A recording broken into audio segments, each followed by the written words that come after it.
American people have taken labels that are used to describe different races of people out of context. Many believe there are other races of people because of the multiple languages people speak worldwide and the various skin complexions people will carry. But if skin complexions are used as a means to label a race of people, then why is there no such thing as red Americans, yellow Americans, or brown Americans? We can recall America's society exclusively applying the labels white and black as a means to describe particular races of people. But is it really because of their skin complexions only, or is it something else? Realistically, are black Americans' skin complexions the color black, and are white Americans' skin complexions the color white? The answer to both of these questions is no. However, somehow, America's society of today is still utilizing these labels as a means to describe particular races. That's obvious, you fucking idiot. By the color of their skin. But if their skin complexions do not reflect the colors that they are being associated with, then what does black and white mean when alluding to black Americans and white Americans? Now, it basically means dark or light. People of African ancestry are referred to as black people. It's obvious, idiot, that we are not actually black. That is just a descriptive term used to describe a certain unique people. And that certain unique people, that the term black, when used as a noun, a person, place, or thing, a black person is what you said right here. A person of African ancestry, idiot. But see, here's the thing. Mr. Calloway is actually not an idiot. He is just a slick charlatan that talks to his followers as if they are children. And they, in turn, play along with it because the story that he tells is a feel-good story. And people love feel-good stories. Let's cover some important key factors that allow us to comprehend what it means to be a black and white American. It is said that with the passage of the 14th Amendment to the U.S. Constitution, which was ratified on July 9, 1868, after the American Civil War, this amendment granted citizenship to all persons born or naturalized in the United States, including formerly enslaved people. Learn you, enslaved people and formerly enslaved people in the United States of America historically consisted of various races or classes of people. So this 14th Amendment referred to formerly enslaved people and not one particular racially categorized group of people. What you're hearing right now from Mr. Calloway is called rhetoric. That is making statements with no basis in fact. It's basically nothing more than strong opinions, right?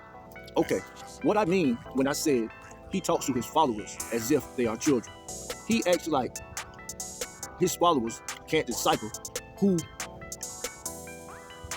they were referring to as slaves. Okay, on this video, without actually saying it, but through suggesting it through pictures and adding words here or there, he is trying to tell you that white slavery was actually a big ongoing thing when you can find very, very, very few white slaves in any historical documents after maybe the first 75 to 100 years of slavery. Okay, I know some people in the comment gonna be like, so I tell you what, show me widespread white slavery, not indentured servitude, but slavery. Look up the definition of slavery, since he liked the definitions. And you will find only a handful of white slaves in the history of the United States. And most of the white slaves were before the United States was even a country. But we'll carry on. This amendment became a significant step forward to the progress of granting civil rights and legal equality for all people. And yes, I said all people, because within this 14th Amendment, it does not specify in descriptive detail which race or class of people these privileges will be granted to, which is an essential point to note. If you ever decided to... It wasn't described in detail because it was no need to describe that in detail when right there in the contemporary moment, everybody knew who the slaves were and who was eligible to be a slave. Fucking idiot.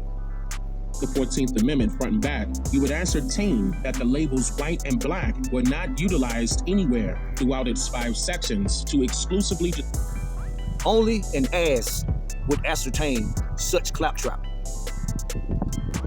describe the people to whom this constitutional amendment was referring to. 2 things occurred before establishing this 14th Amendment that you need to know and comprehend. The Civil Rights Act of 1866 was a law that officially didn't see the light of day until 1870, because then President Andrew Johnson vetoed the bill each time Congress passed it. This whole part where he's going through the dates and what happened and all that, it's just fluff. It's nothing but fluff. It has nothing to do with what a white person is and what a black person is in the context of the United States of America. Follow with me and you'll see that everything I'm saying is true. And if you hang on long enough, I'm gonna read this article toward the end that will bring everything into focus, sharp focus. Carry on.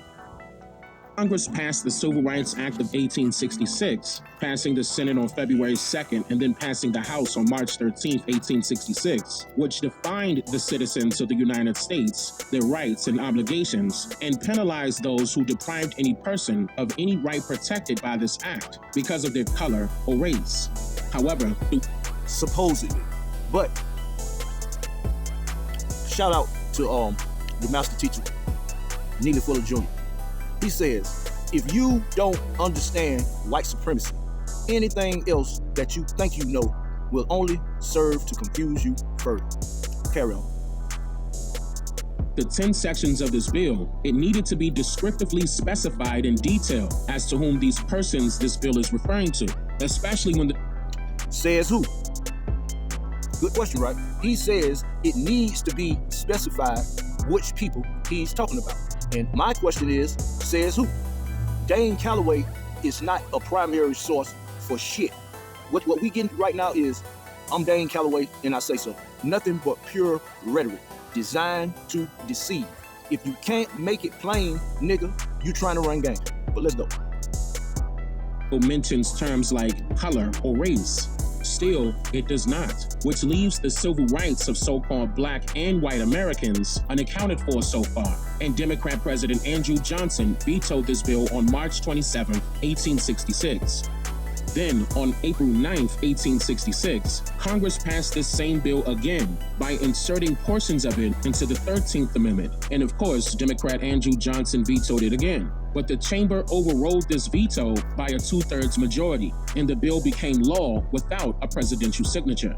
However, multiple members of Congress ruled that Congress did not yet possess enough power to overrule the veto and enact the law. So it was...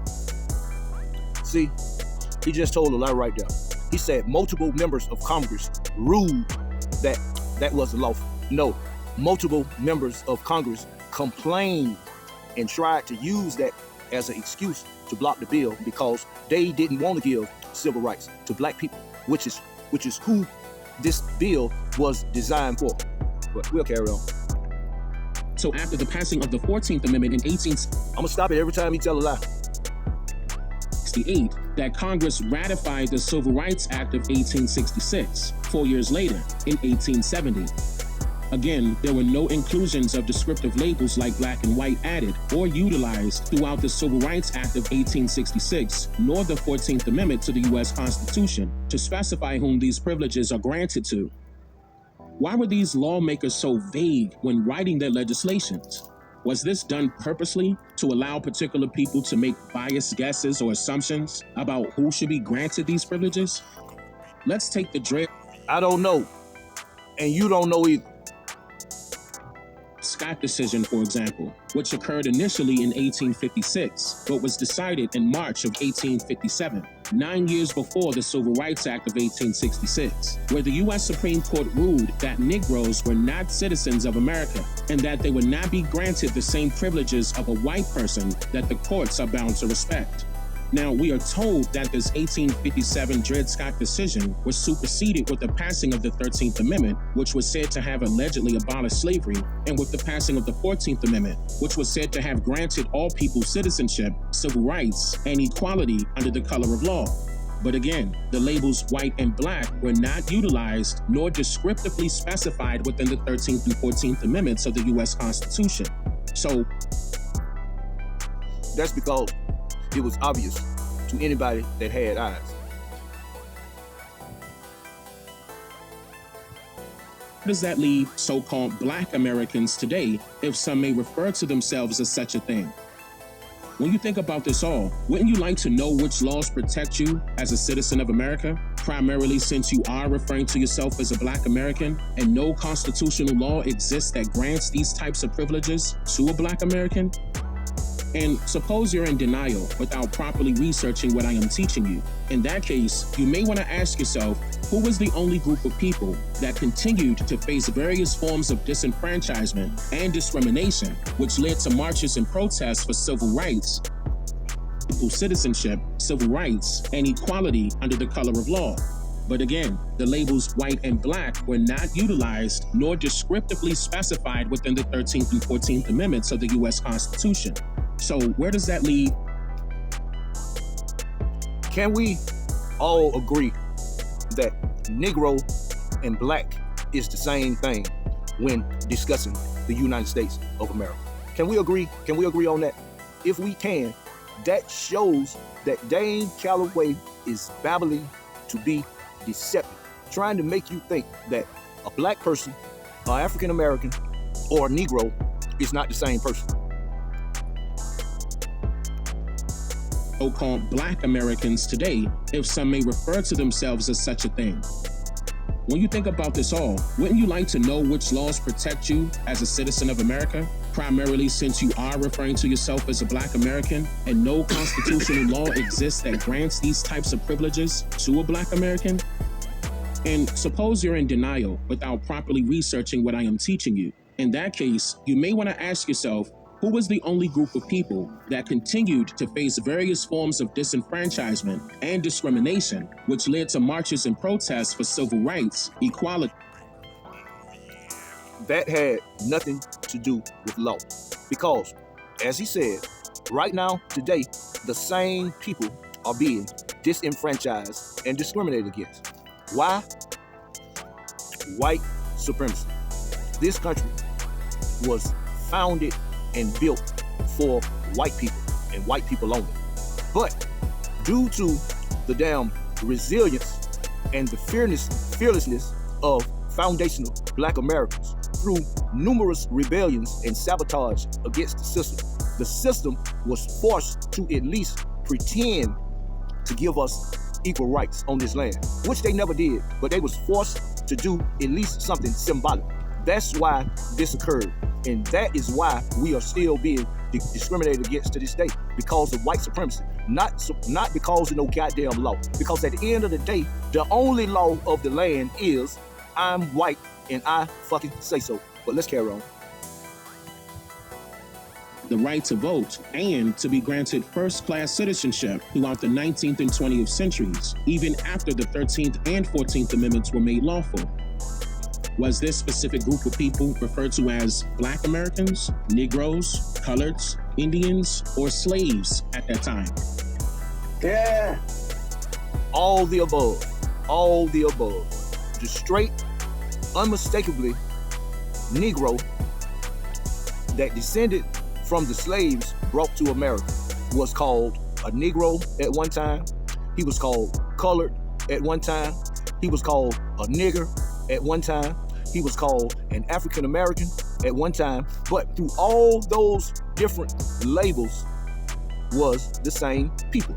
Now, what he's trying to do at the end of the day, maybe not in this particular video as much, he is trying to prove a lie. And you step in quicksand when you try to debunk the truth.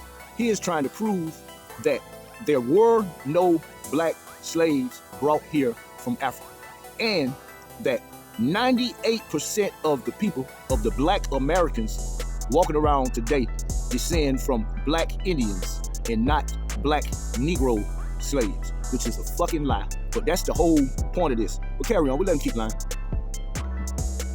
Indians say things. Learn you it was not specified as to whom these amendments are referring to, and you cannot afford to assume. Man, hold on, just 1 second, because I don't know if y'all caught that or not, right?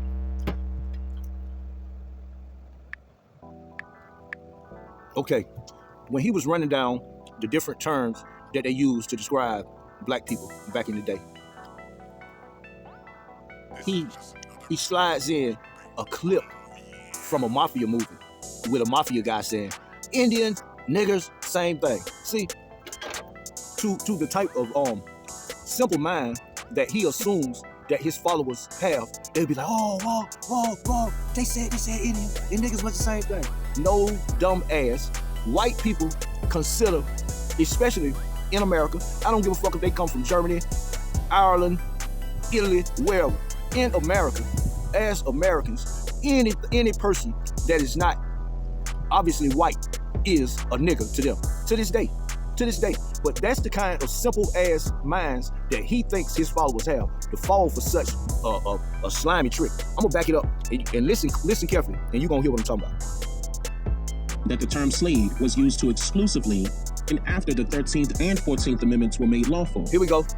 Was this specific group of people referred to as Black Americans, Negroes, Coloreds, Indians, or slaves at that time? Yeah, Indians, same thing. Learn you, it was not specified as to whom these. I'm surprised he didn't drop one of them weak ass bombs on that part. Are referring to, and you cannot afford to assume that the term slave was used to exclusively describe or refer to all so-called black people who were enslaved in America, because, as I mentioned earlier, they were not the only enslaved people in America, and the term black was not being used inside of these amendments of the Constitution. Who gives a fuck about what was used in the amendments of the Constitution? Everybody knew what a Negro was the term that was being used at the time. It was Negro. You notice that these amendments never specified the citizenship and rights or privileges of white people either? He's inferring that some sinister plot was going on because they wasn't specific about something that was common knowledge at the time.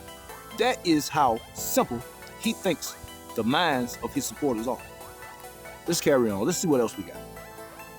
This is why self-determination and assimilation are essential for people who do not know who their true enemies are. Okay. Because it goes... Self-determination means that I determine who I am. I don't accept a label that's given to me from the outside. It means that I determine who I am. Okay, an example. I'm a black man. I'm rolling with that. That is an example of self-determination. He's saying that self-determination and assimilation are key factors in controlling a people. Assimilation means, say for instance, I go to Africa right now, right? I touch down, I'm dressed like this. Foundational Black American style and culture, okay? For me to assimilate, which means I would go to Africa and then adopt their style of dress, their language, their food, and their culture. So, does that make any sense? He says self-determination and assimilation are key.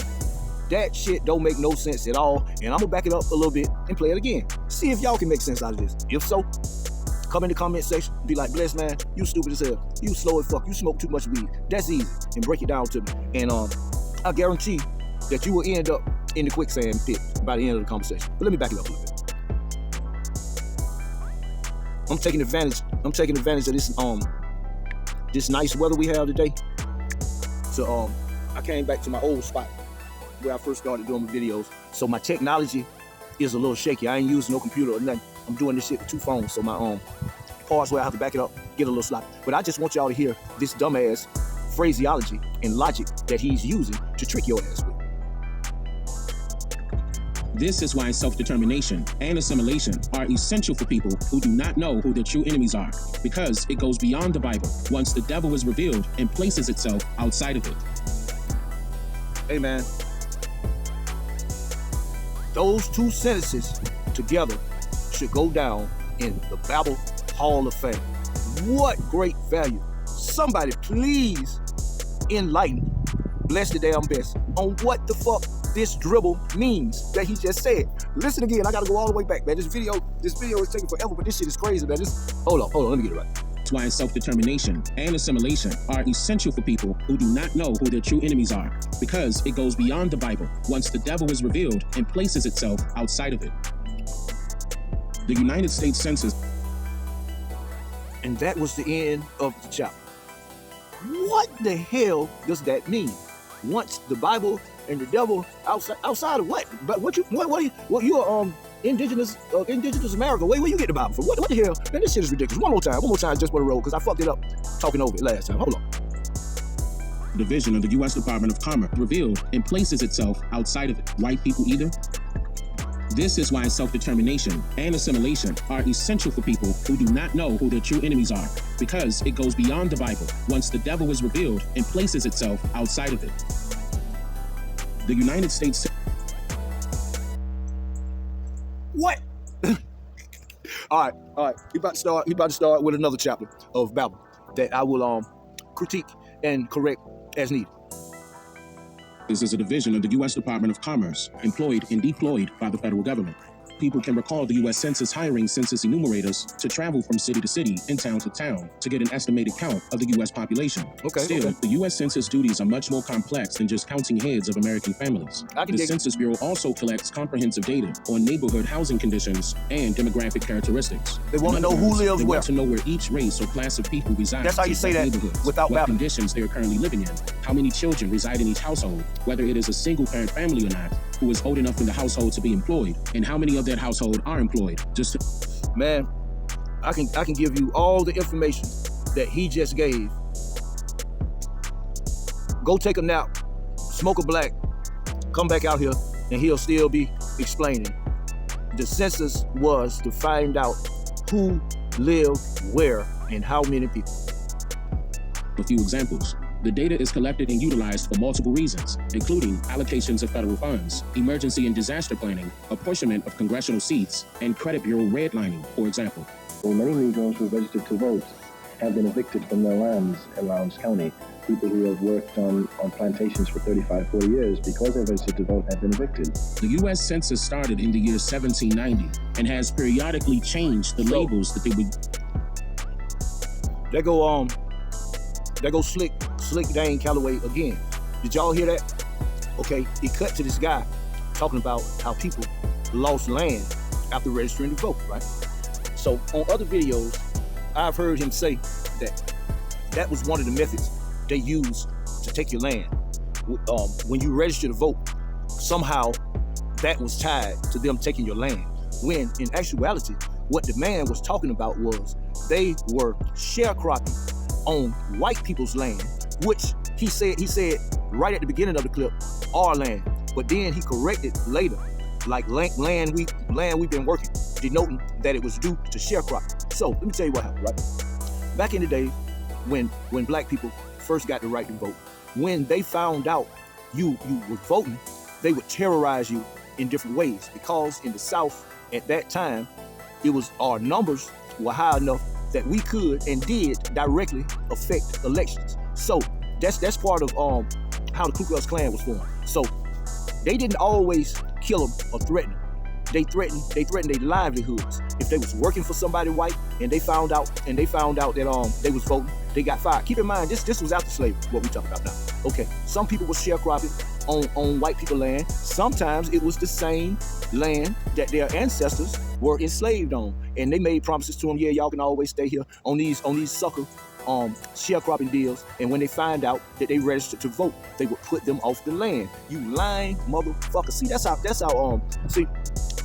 one of my most hated videos is the video where I say Dane Calloway plays on your intellectual laziness, because that is what I mean.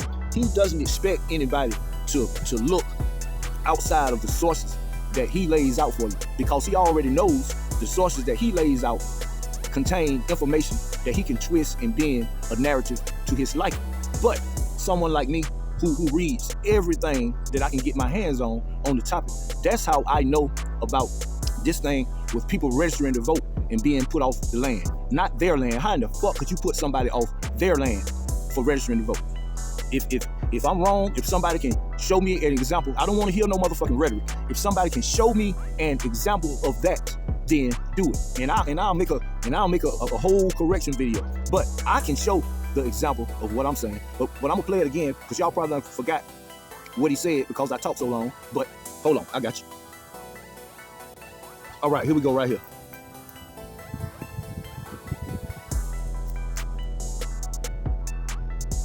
In disaster planning, apportionment of congressional seats, and credit bureau redlining, for example. Well, many Negroes who registered to vote have been evicted from their lands in Lowndes County. People who have worked on plantations for 35, 40 years because they registered to vote have been evicted. The U.S. Census started in the year... See what he said? People who have worked on plantations for 30 or 40 years were evicted for registering to vote.